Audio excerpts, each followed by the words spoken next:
Apart from Ellis Genge and Freddie Stewart, every player starting for England against Wales in Cardiff on Saturday is on World Cup trial. The team named by Steve Borth is made up of 13 feet possibles and 2 probables when it comes to players starting at the tournament. Marcus Smith is in the first of those categories. Genge and Stewart are more than probables, because, barring injury, they are certainties to begin the key matches in France. Fly half Smith can't be so sure he's in the same boat, but Borthwick is right that Smith must go to the World Cup, whatever happens in the first warm-up game. You need 3 fly halves and 3 scrum halves to do well on the biggest stage. In Captain Owen Farrell, George Ford and Smith, England have 3 world-class no-10s. In many ways, England are the envy of New Zealand, Ireland and France in the playmaker department, but having a strong team sheet means nothing unless the side perform on the pitch. The World Cup warm-up games are crucial because England need to get up to speed, and fast. Borthwick's side are behind the other teams when it comes to preparation. The question is, can they catch up quickly enough? They have clearly put a lot of emphasis on fitness.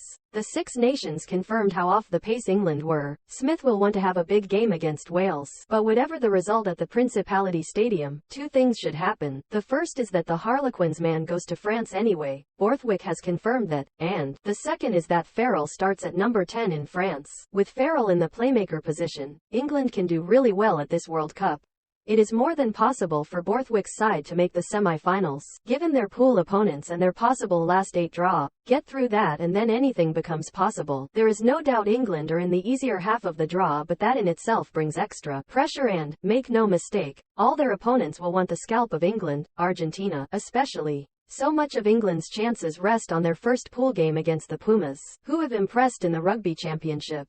Michael Cheika's side look a real threat. Lose to Argentina, which is a more than realistic possibility, and England will be in for a seriously tough World Cup. Win, and it's a totally different story and a successful tournament awaits them. It's the same for Wales, who have Fiji in their first pool game. Momentum is everything on the biggest stage. I'm not surprised that both England and Wales have named the teams they have for the game in Cardiff. For Borthwick, it's his only chance to run the rule over his fringe players before naming the 33-man party he'll take to the World Cup. Borthwick will do that on Monday. Some might say him doing so that early is unnecessary, but I think it's the right move because Borthwick knows he needs to get his best team firing as soon as possible. In Cardiff, the likes of Tom Pearson, David Ribbons, Jamie Blamier, Joe Kokonasiga and Guy Porter have last chances to impress. Such a position can be a tough one for a player. There can be a pressure to force things or overplay your hand, but they have to take their chance. If they don't, they won't be in France.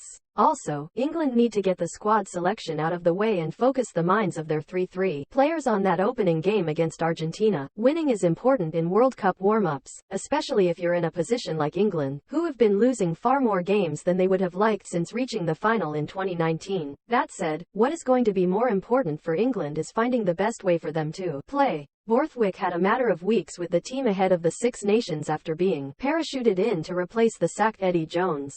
He's had plenty of time now. No team at the World Cup will want to play a full-strength England, even after their recent struggles.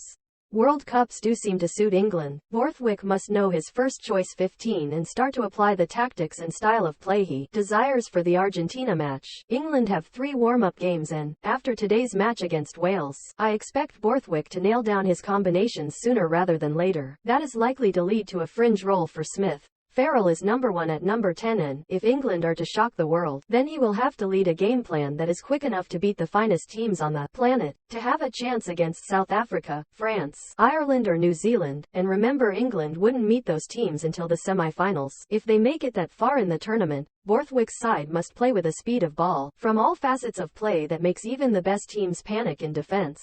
There is no doubt Farrell can play that sort of all-court game, but he must do it with 10 rather than 12 on his back. Smith will hope to show he can do so, too, against Wales, but it will only be a matter of time before Farrell is back in the hot seat for the other warm-up games. Injury is, of course, a concern for all teams ahead of the World Cup, and starting your key players regularly does represent something of a gamble. But after the first Wales game, England face Warren Gatland's side again and then Ireland and Fiji. Borthwick faces no option other than to pick his best team then. The World Cup clock is ticking.